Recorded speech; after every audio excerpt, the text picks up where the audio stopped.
Salut, c'est Élise. Service de revanche raconte des histoires que vous n'oublierez pas. Abonnez-vous si vous êtes prêts. Commençons. Le shérif a frappé à ma porte à 9h47, un mardi matin. Je portais encore mes vêtements de travail de la nuit passée au bureau d'évaluation foncière du département et j'allais me faire un café avant de m'effondrer dans mon lit.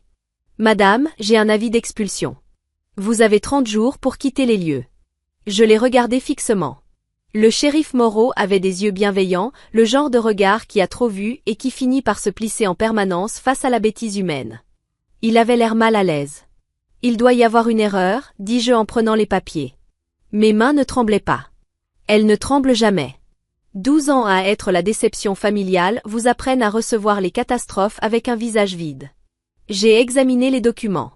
Le nom de mes parents comme plaignant. Mon frère Didier, nouveau propriétaire. L'adresse de la propriété. Mon adresse. La maison que j'avais achetée 3 ans plus tôt avec l'argent que j'économisais depuis mes 16 ans. Qui a déposé ça? Demandai-je. Votre père. Richard Dubois affirme que la maison appartient désormais à votre frère. Il parle d'une dette familiale que vous lui devriez, rembourser par transfert de propriété. Moreau déplaça son poids d'un pied à l'autre. Écoutez, je ne fais que remettre les documents. Shérif Moreau, l'interrompis-je calmement. Puis-je vous montrer quelque chose? Je me dirigeai vers mon bureau à domicile, l'ancien garage transformé en pièce de travail. Mon système de classement était impeccable. Tout était alphabétique, codé par couleur, recoupé. Les gens pensent que la gestion de données est ennuyeuse. Ces gens n'ont jamais transformé un tableur en arme. Je sortis mon acte de propriété. Tampon du registre départemental. Ma signature. Propriétaire unique. Maison achetée octobre 2021 pour 340 000 €. Crédit immobilier restant, 198 000 €. Pas un seul autre nom sur le titre. C'est intéressant, dis-je d'une voix neutre. Parce que les registres officiels indiquent que je suis l'unique propriétaire. Et cette base de données administrative, je tournai l'écran vers lui, montre que 180 000 € ont déjà été reçus pour cette dette que mes parents prétendent que je leur dois. Moreau se pencha en avant. Ses sourcils se levèrent. L'écran affichait un tableur que je tenais depuis mes 19 ans. Chaque euro que mes parents m'avaient pris. Chaque prêt devenu un cadeau. Chaque chantage affectif transformé en virement. Chaque crise devenue une dette sur ma carte bancaire. Décembre 2012, 4 500 € pour les frais d'études de Didier dans un institut supérieur. Il ne s'est jamais inscrit. Mars 2013, 2 200 € pour l'urgence dentaire de maman. Elle s'est fait poser des facettes. Juillet 2014, 8 900 € pour l'investissement professionnel de papa. Un jet ski. La liste continuait. Encore et encore. Madame, dit lentement Moreau. Je pense que vous avez besoin d'un avocat. J'enregistre cette interaction pour des raisons juridiques. Shérif, vous venez de voir des éléments montrant que cette demande d'expulsion pourrait constituer une fraude. Que se passe-t-il maintenant? Il regarda les papiers. Puis mon visage. Puis le tableur affichant 180 000 € de transfert documenté. Je vais passer un coup de téléphone, dit-il finalement. Mon téléphone sonna 6 minutes après son départ. Je répondis en haut-parleur, en lançant l'enregistrement sur mon application de notes vocales. Vieille habitude. Qu'est-ce que tu as raconté à ce shérif? La voix de mon père pouvait briser un verre à vin. Il vient de m'appeler en disant qu'il y a des irrégularités dans la procédure d'expulsion. Tu compliques tout sans aucune raison. Bonjour papa. Je lui ai montré mon acte de propriété. Celui qui prouve que la maison m'appartient. Cette maison a été achetée avec l'argent de la famille. L'argent qu'on t'a donné pendant des années. Vous? J'ouvris mon tableur. J'ai des preuves que je vous ai donné 180 000 € en 12 ans. Vous voulez que je détaille? Silence. Puis. C'était aider la famille. C'est normal. Didier a besoin de cette maison. Il commence sa vie. Toi, tu as 31 ans et tu travailles dans un petit poste administratif sans avenir. Tu n'as pas besoin d'une maison entière. Un poste administratif sans avenir. Il y eut un silence. Pourquoi Didier a-t-il besoin d'une maison? Il va se marier. Sarah est enceinte. Ils ont besoin de stabilité. Sarah. La petite amie de Didier depuis 4 mois. Celle qu'il avait présentée à Noël, complètement défoncée, avec des pupilles grandes comme des assiettes. Donc vous avez falsifié des documents de transfert de propriété pour me voler ma maison et la donner à la petite amie enceinte de Didier? On n'a rien falsifié. On a des droits en tant que parents. Après tout ce qu'on a fait pour toi. Vous n'avez rien fait pour moi depuis mes 17 ans. Ma voix resta calme. Plate. J'ai des preuves. Tes preuves, tes fichus documents. Mon père criait maintenant. Toujours avec tes tableurs, tes reçus, tu es malade, tu sais ça? Quelle fille garde des reçus sur sa propre famille? Le genre de fille dont la famille essaie de voler la maison. Je raccrochai. Mon téléphone explosa immédiatement. Message de maman. Comment as-tu pu humilier ton père comme ça? Le shérif a dit qu'il pourrait être un criminel. Didier est en larmes. Ce bébé a besoin d'un foyer. Après tout ce qu'on a fait pour toi, t'élever, te nourrir, t'habiller, tu es égoïste. Je mis mon téléphone en mode silencieux et je me couchai. J'étais réveillée depuis 22 heures. Mon réveil était réglé pour 15 heures. Je travaillais à 16 heures. Je me réveillais avec 73 appels manqués. Et un email de ma supérieure. J'ai besoin de vous voir avant votre service. Important. Mon estomac se serra. Ils avaient réussi à atteindre mon travail. D'une manière ou d'une autre. Respirer. Recueillir les informations d'abord. Paniquer plus tard. Je pris une douche, m'habillai et conduisis jusqu'au bureau d'évaluation foncière du département. Ma supérieure, Patricia Mendes, m'attendait dans son bureau. Elle avait 56 ans, 3 ex-maris, et ne se laissait marcher dessus par absolument personne. Asseyez-vous. Je m'assis. Votre père a-t-il appelé le commissaire du département ce matin pour affirmer que vous utilisiez votre poste afin de commettre une fraude? Voilà ce qu'on appelle l'explosion finale. Quand un narcissique perd le contrôle, il ne recule pas. Il fait tout exploser. Il a appelé le commissaire, n'est-ce pas? Je gardai la voix stable. À 6 heures du matin, Patricia dit: Votre père affirme que vous avez consulté des dossiers fonciers restreints, falsifié des documents et abusé de votre poste pour voler une maison à votre famille. Patricia Mendes joignit les mains sur son bureau. Le commissaire Lambert m'a appelé. J'ai vérifié vos journaux d'accès. Mon cœur se mit à battre plus fort. Je n'avais jamais consulté mes propres dossiers depuis le travail. Jamais. J'avais toujours séparé ma vie professionnelle et ma vie personnelle. Parce que j'avais toujours su que ce jour finirait par arriver. Et? Demandai-je. Vous n'avez jamais consulté votre dossier de propriété depuis ce système. Jamais consulté les dossiers de vos parents. Jamais accédé à quoi que ce soit pouvant ressembler de près ou de loin à un conflit d'intérêts. Elle sourit. En revanche, votre père ne le sait pas. Il pense que spécialiste en gestion des données signifie que vous passez la journée à regarder des dossiers immobiliers. Et ça veut dire quoi exactement? Demandai-je. Ça veut dire que vous écrivez le code qui traite 40 000 évaluations immobilières par trimestre et que vous maintenez l'architecture de base de données pour 9 départements. Patricia se pencha en arrière. Ça veut aussi dire que si vous démissionnez demain, on serait dans une situation catastrophique pendant au moins 6 mois. Elle marqua une pause. Et ça veut dire que le commissaire Lambert sait maintenant que votre père a déposé une plainte mensongère contre une employée publique et tente d'interférer avec une opération gouvernementale. Elle fit glisser une carte de visite sur le bureau. Maître Marc Weber. L'avocat personnel du commissaire. Il est furieux. Elle esquissa un sourire. Et il prend votre affaire gratuitement parce que, je cite, « Toute personne qui essaie d'utiliser mon bureau contre mon propre personnel peut aller se faire voir. » Je pris la carte. Ma main ne trembla toujours pas. Il y a autre chose, ajouta Patricia. Votre procédure d'expulsion, elle a été notariée. D'accord. Par quelqu'un qui affirme avoir été témoin de votre signature sur un acte de transfert de propriété que vous n'avez jamais signé. Elle me regarda droit dans les yeux. C'est un faux. Et c'est aussi un crime passible de poursuite pénale. Les pièces du puzzle s'emboîtaient. Ils n'avaient pas seulement essayé de me voler ma maison. Ils avaient commis plusieurs délits pour y arriver. Qu'est-ce que je dois faire? Demandai-je. Vous appelez cet avocat. Ensuite vous déposez plainte. Et vous me dites si vous avez besoin de congés pour régler ça, parce que vous avez 6 semaines de vacances non prises et que j'en ai assez de vous voir ne jamais les utiliser. Je rencontrai maître Marc Weber à 19 heures. Il examina ma documentation. Le tableur. Les relevés bancaires. Les messages de ma mère demandant de l'argent, promettant de rembourser, puis affirmant plus tard que c'était des cadeaux. Il fit défiler 12 ans d'exploitation détaillée. C'est magnifique, dit-il. Vous avez des reçus? Pour environ 80%, oui. Le reste est documenté par des virements bancaires avec des annotations. Il leva les yeux au-dessus de ses lunettes. Vous faites quoi dans la vie déjà? Je gère des bases de données d'évaluation immobilière pour 9 départements. Calcul des taxes foncières, traitement des exonérations, algorithme de détection de fraude. Détection de fraude, répéta-t-il. Oui. Il resta silencieux une seconde. Et vos parents ont pensé pouvoir falsifier des documents de propriété dans un département où vous écrivez littéralement le code qui signale les transferts frauduleux?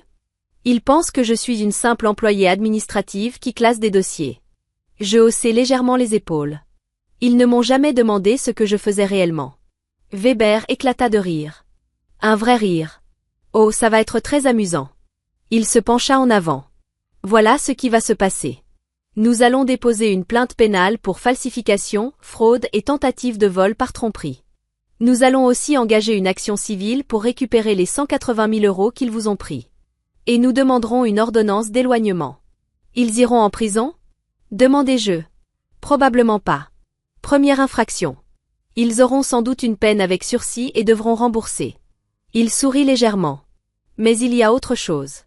Votre père possède une entreprise, n'est-ce pas? Oui. Un cabinet de conseil. Principalement des contrats publics. Et pour conserver ces contrats, il lui faut une habilitation de sécurité, ce qui exige un casier judiciaire irréprochable. Il croisa les mains. Une condamnation pour fraude criminelle signifie perte d'habilitation. Donc perte de contrat. Je n'y avais pas pensé. Mais maintenant qu'il le disait, oui. Tout le revenu de mon père dépendait de son habilitation du ministère de la Défense. Combien de temps avant que tout cela soit réglé? Demandai-je. Difficile à dire. 6 mois, peut-être 2 ans. Mais immédiatement, je dépose une requête d'urgence pour annuler l'expulsion et placer un gel judiciaire sur votre titre de propriété. Personne ne pourra y toucher jusqu'à la fin de la procédure. Il me regarda. Vous gardez votre maison. Eux n'obtiennent rien.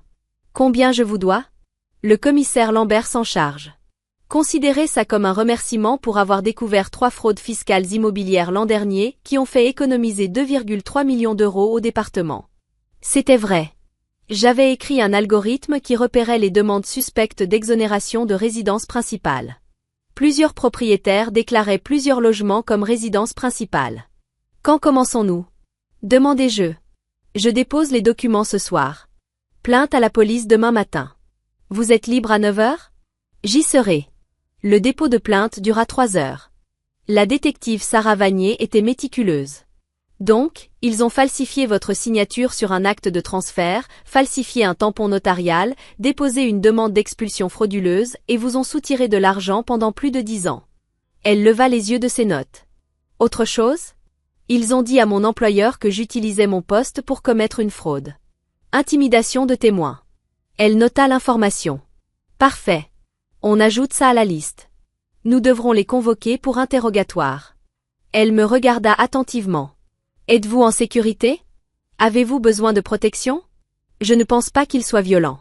Juste, convaincu d'avoir droit à tout. Les gens convaincus d'avoir tous les droits deviennent violents quand les conséquences arrivent. Elle referma son carnet. Je vais faire patrouiller une voiture dans votre rue pendant une semaine. S'ils se présentent chez vous, appelez immédiatement la police. Ils sont venus le soir même. Tous les 3. Mon père, ma mère et Didier. Il frappait violemment à ma porte à 23 heures. Ouvre cette porte tout de suite.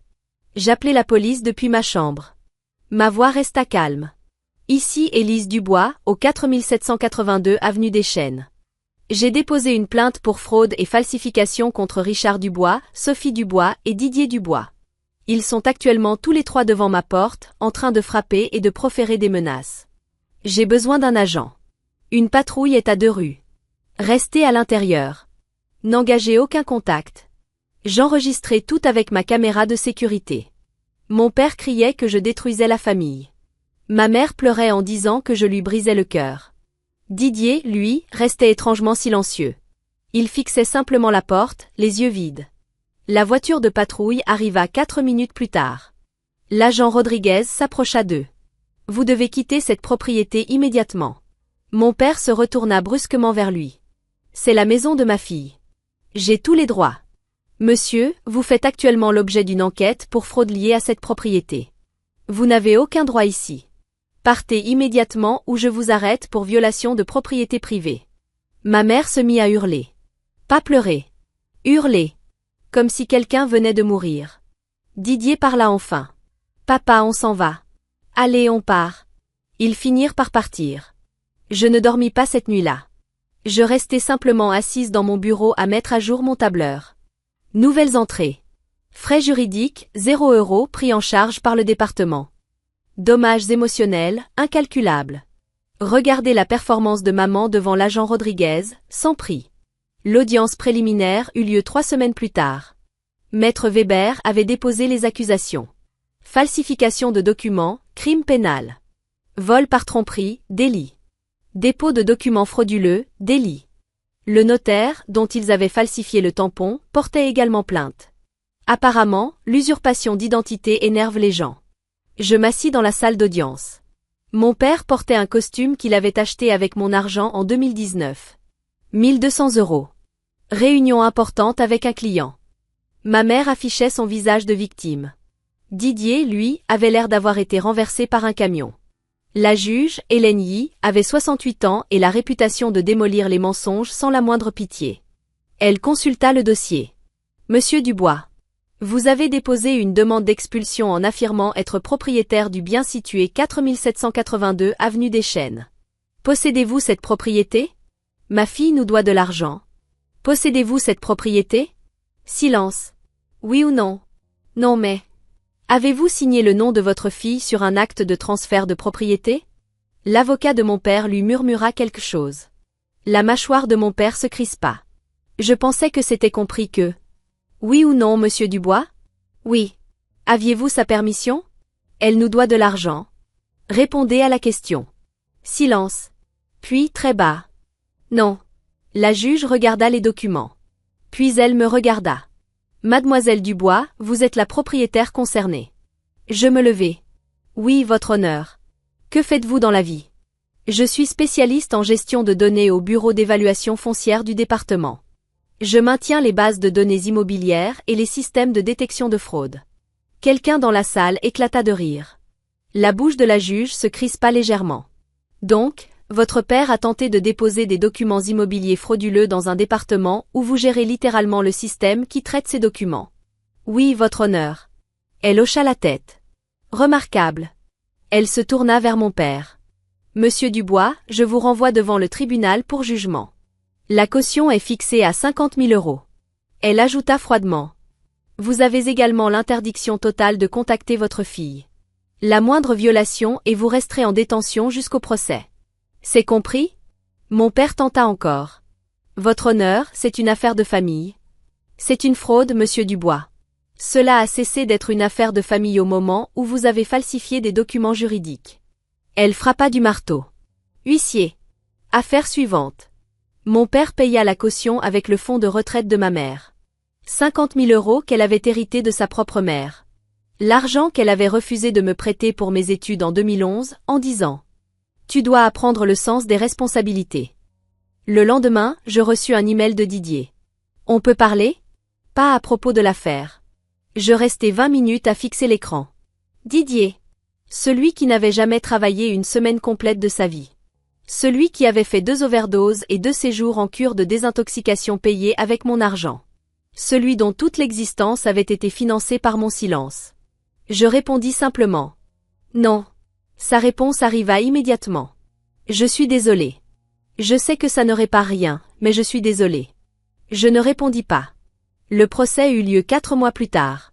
Les propositions d'accord avaient été refusées. Mon père insistait, il n'avait rien fait de mal. Il avait simplement corrigé une injustice. L'accusation présenta toutes mes preuves. Chaque message. Chaque virement. Chaque enregistrement vocal de mon père exigeant de l'argent. L'acte de transfert falsifié. Le tampon notarial contrefait. Mon témoignage dura 2 heures. Maître Weber me guida à travers 12 années d'abus financiers. Puis il posa une question. Quand ils ont déposé la demande d'expulsion, qu'avez-vous ressenti? Du soulagement. La salle d'audience devint silencieuse. Du soulagement? Répéta Weber. Oui. Je marquai une pause. Parce que cela a enfin prouvé ce que j'avais toujours su. Ils ne m'ont jamais vue comme une fille. Ils me voyaient comme une ressource. Et quand je suis devenue une ressource à laquelle ils n'avaient plus accès, ils ont essayé de prendre tout ce que j'avais construit. Ma mère se mit à pleurer dans la salle. Cette fois de vraies larmes. Pas les larmes de spectacle. Je ne la regardais pas. Le jury délibéra 90 minutes. Coupable sur tous les chefs d'accusation. La sentence fut prononcée 2 semaines plus tard. Mon père reçut 3 ans de mise à l'épreuve. 500 heures de travaux d'intérêt général. 180 000 € de restitution. Ma mère reçut 1 an de mise à l'épreuve pour complicité. Didier, qui devait recevoir la maison mais n'avait pas participé directement à la fraude, ne reçut aucune condamnation. Seulement une chose. Une relation détruite avec sa sœur. Mon père perdit aussi son habilitation de sécurité. Son entreprise s'effondra 3 mois plus tard. 6 mois après le jugement, je reçus une lettre de Didier. Une vraie lettre. Du papier. Pas un email. Je suis en cure de désintoxication. Une vraie. Pas celle que papa payait avant. Sarah est partie. Le bébé n'était pas de moi. Je l'ai appris il y a 3 mois. J'ai perdu le logement, pas ta maison, mon appartement. Je ne pouvais plus payer le loyer sans eux. Je ne m'attends pas à ton pardon. Je ne le mérite pas. Mais je veux que tu saches que j'essaie de comprendre à quel point tout ça a été détruit. À quel point j'étais détruit moi aussi. Mon parrain de rétablissement dit que je dois réparer mes torts. Mais je sais que réparer ne veut pas dire que tu dois accepter. J'ai trouvé un travail. Supermarché. Réassort de nuit. C'est un travail honnête. Le premier travail honnête que j'ai eu depuis des années. Je suis désolée pour tout. Désolée de les avoir laissés te faire ça. Désolée de ne jamais t'avoir défendu. Désolée d'avoir été la raison pour laquelle ils pouvaient te vider de tout. Tu ne me dois rien. Tu ne m'as jamais rien dû. Didier. J'ai rangé la lettre dans un dossier intitulé Didier 2025. Je n'ai pas répondu. Peut-être qu'un jour je le ferai. Peut-être pas. J'ai 32 ans maintenant. Je vis toujours dans ma maison. Je travaille toujours au bureau d'évaluation foncière du département. Mais j'ai été promue architecte principale des bases de données. Patricia Mendes a pris sa retraite et m'a recommandé pour la remplacer. Je commence le mois prochain. J'ai changé les serrures. Changé de numéro. Bloqué mes parents partout. La semaine dernière, ma mère a essayé de m'ajouter sur Facebook avec un faux compte. Je l'ai signalé pour usurpation d'identité. Mon père envoie parfois des lettres à mon bureau. Patricia les intercepte. Je n'en ai jamais lu une seule. Didier envoie des nouvelles tous les quelques mois. Toujours sobre. Toujours au travail. Il ne demande rien. Il raconte simplement sa progression. Comme s'il documentait sa propre reconstruction. De la même manière que moi j'avais documenté leurs abus. Peut-être que je répondrai un jour. Peut-être pas. Les gens me demandent parfois si je regrette. D'avoir porté plainte. D'avoir détruit ma famille. Je n'ai rien détruit. J'ai simplement cessé d'être les fondations sur lesquelles ils construisaient leur dysfonctionnement. La maison est silencieuse maintenant. Le mois dernier, j'ai planté un potager. Tomates. Basilic. Fraises. Des choses qui poussent quand on en prend soin. C'est drôle comme ça fonctionne.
finish it off, I'm gonna put some